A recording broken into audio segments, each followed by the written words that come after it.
Salut, salut, hello, bienvenue sur la chaîne Baptiste. Alors, je voulais faire quelques petites précisions par rapport à ce que je fais, parce qu'il faut le dire quand même, je dois avouer, je partage, je révèle, mais je n'approfondis pas et je ne suis pas assez, comment vous savez, un élève studieux, hein. Je suis pas assez, j'affine pas assez ce que je sais, mes connaissances, peut-être par flemme, par paresse, je sais pas, j'avoue, hein. Et là, je suis sur la chaîne Les Clés du discernement avec la vidéo. C'est quoi déjà? Attendez, excusez-moi, je regarde le titre de la vidéo. Les trois humanités, partie 4. Les trois humanités, partie 4. Donc, j'en avais déjà parlé dans une vidéo qui a au moins un an. Je suis au courant qu'il y a. Et bon, on a tendance à zapper. Je regarde c'est quoi derrière. Il y a une voiture comme par hasard. Ok, c'est rien, c'est la voisine. Il n'y a pas de souci. Je croyais que ça pouvait être quelque chose qui m'aurait dérangé. Hein, du genre gangstalking, on sait jamais. Mais bon, bref, on tourne la page. Alors par contre, bah là, ma mère, je suis obligé de parler moins fort du coup, tu vois. Ah, qu'est-ce qu'il est comique le chef. Bon écoute, je m'en bats la race, nique sa mère. Bon, trois humanités, hein. Psychique, illique, pneumatique. Déjà, ça, c'est clair. C'est clair qu'on ne va pas faire un monde dualiste où il y aura les anges et les démons d'un côté, c'est-à-dire les hommes et les cornus, quoi. Donc, il y a plusieurs types d'humanité sur la Terre. Je suis très bien au courant. Je précise et je vous renvoie à cette chaîne Les Clés du discernement dont je vais mettre la description en bas de cette vidéo. En bas de cette vidéo, vous trouverez la description de la chaîne Les Clés du discernement. Allez voir si vous ne connaissez pas, c'est super détaillé, c'est affiné, c'est approfondi. C'est un travail mamma mia. Voilà, donc je te dis bonjour. Si tu me regardes, si tu me regardes, bonjour, salut. Big up. J'adore tes vidéos, c'est comme ça et ça me fait revenir sur moi en me disant ok là, tu fais ça, c'est très bien, mais t'approfondis pas assez, tu détailles pas assez ce que tu sais. Et ok, il est vrai que j'ai tendance un peu à rester un peu flou et à ne pas approfondir, notamment que je suis pas informaticien et que je ne sais pas travailler comme toi tu travailles en faisant en mettant des images, j'ai déjà du mal à mettre une musique de fond. De là à faire des montages vidéo, je suis pas encore prêt. Ça pourrait se faire éventuellement, hein, mais bon, c'est pas pour l'instant le cas. Bon, c'est clair, je répète, trois humanités, voire quatre, hein, plus un melting pot d'humanités différentes et d'ADN différents, donc de consciences différentes entre les portails organiques, les sociopathes, les humains pneumatiques, les humains psychiques, illiques, spirituels. Alors il y en a qui parlent de lignée adamique. Donc vous voyez, ça fait un gros paquet tout ça. Et moi, j'ai pas tendance à être assez précis, à faire des calepins, des notes avant de faire mes vidéos. Je me lâche, je dis ce que j'ai à dire.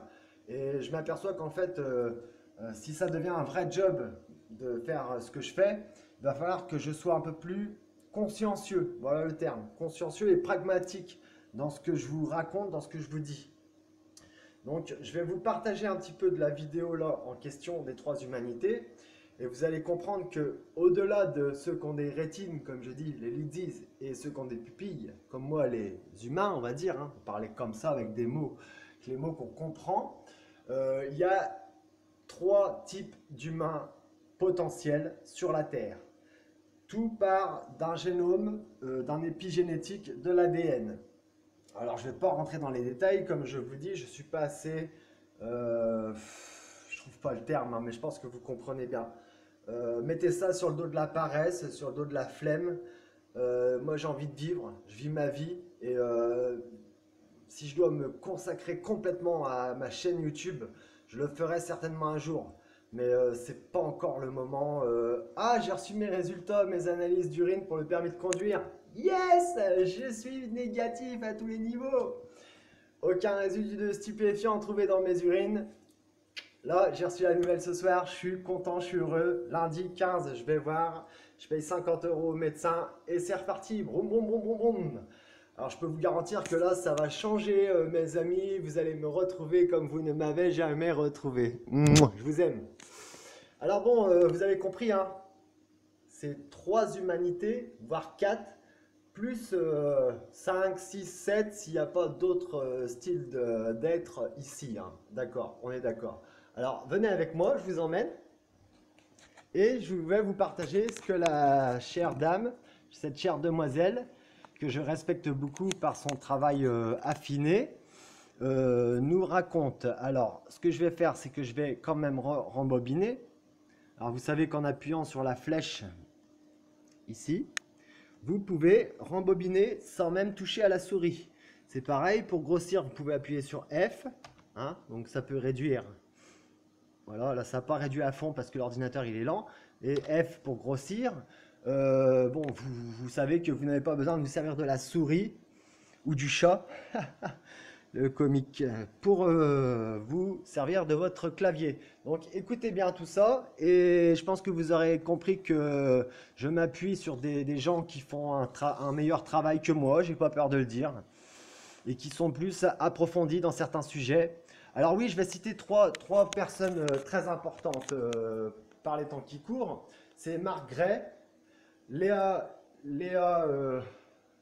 Eve Lorgen, Léa Léon, si je ne m'abuse, et Cameron Day. Voilà. C'est super important de comprendre que je n'en suis pas arrivé là comme ça par hasard et que des fois je vous balance des trucs et tout sans même vous expliquer le substantitif, le substantuel, j'ai n'importe, la substance de l'essence de ma vidéo, la substantifique moelle, voilà. Donc allez, on est parti, suivez-moi mes amis, regardez-moi, écoutez ça. Je mets un peu de son et vous allez comprendre que c'est plus complexe que ça n'y paraît. Mais ces personnes-là, les psychiques et les énigmes, si vous voulez, Vous voyez? Voilà, vous arrivez à lire? mais ces personnes-là, les psychiques et les énigmes, si vous voulez, en fonction de leur scénario de vie, ils peuvent être plus programmés dans la polarité, on va dire, bien, même si on est d'accord qu'il s'agit de la fausse lumière, que dans la polarité mauvaise. Donc un portail organique qui est programmé en mode bon, en mode good, il ne peut pas changer de programme, sauf si on les télécharge brutalement, évidemment, le programme est vil, mais peut être une personne qui va momentanément vous aider, alors que un ou une psychique qui n'a fait aucun travail de guérison sur son propre scénario de vie, de mise à distance de ses épreuves, de ses émotions, qui a fait aucun de ce travail-là, peut devenir un véritable vampire énergétique pour un ou une humaine spirituelle. Et dernière chose, donc ces deux catégories d'humanité qui ne sont pas complètes énergétiquement peuvent construire des centres supérieurs en vampirisant en fait l'énergie des humains spirituels qui se trouvent autour d'elles, au point de construire des centres supérieurs et de devenir même des gourous spirituels. Hein, c'est ce qui se produit notamment avec le New Age. Yes! Je pense qu'il y a énormément de gourous qui sont des psychiques ou des élites qui miment l'humanité spirituelle. Effectivement. Dernière partie de la discussion, donc je reviens sur les raisons pour lesquelles je préfère cette représentation-là de 3 humanités à la vision duelle qu'on nous propose généralement entre l'humanité réelle et puis l'ensemble des portails organiques du terrarium. Déjà, la première raison, vouloir représenter l'humanité comme ça, en 2 catégories duelles, en gros les anges et les démons, eh bien c'est extrêmement dangereux. Donc là, je vous invite à aller écouter Ariane Bilran sur cette question, la psychopathologie de la paranoïa. Alors oui, effectivement, Ariane Bilran, super, qui a sorti un livre, la psychopathologie de la paranoïa, par rapport au gourouisme en général. Là, je peux vous renvoyer aussi à la chaîne super de Anna Exploratrice. Je ne sais pas si je peux mettre de lien. Je pense que si, c'est faisable. Je vais essayer de vous mettre le lien de la chaîne Anna Exploratrice aussi, qui a une super chaîne, qui fait des directs d'ailleurs, et qui n'a rien à voir avec ceux qui se prétendent savoir la vérité. Vous allez voir, il y a une nette différence. Donc Ariane Biléran, c'est quand même je crois qu'elle a un doctorat, ou je sais plus quoi, enfin c'est pas une imbécile, hein. Donc là vous avez compris que j'avais besoin de préciser certaines choses, où je me dis mince, tu jettes un peu tout ça là-dedans, et puis tu précises pas trop bien, Bat, ce que tu fais. Par contre, je peux vous dire que bah, je suis au courant depuis très longtemps de tout ça, et puis que par rapport à beaucoup d'histoires que j'ai eues dans ma vie, je me suis un peu mis en retrait de toutes certaines choses, mais que je peux vous en raconter un sacré paquet. Par contre, je pense que soit j'ai pas envie, soit je suis un peu flemmard, soit c'est pas le moment, mais ça viendra. Donc voilà, je pense qu'on va arrêter la vidéo ici. Vous avez compris, j'ai dit le principal. Et je pense qu'avec la description en bas, et vous aurez le lien de la chaîne Les Clés du Discernement, vous allez faire le rapprochement entre ce que moi je vous ai dit dans les dernières vidéos et ce qu'il y a à peaufiner encore davantage. Voilà, bah, mes amis, je vous embrasse, je vous aime. Big up, prenez soin de vous, portez-vous bien.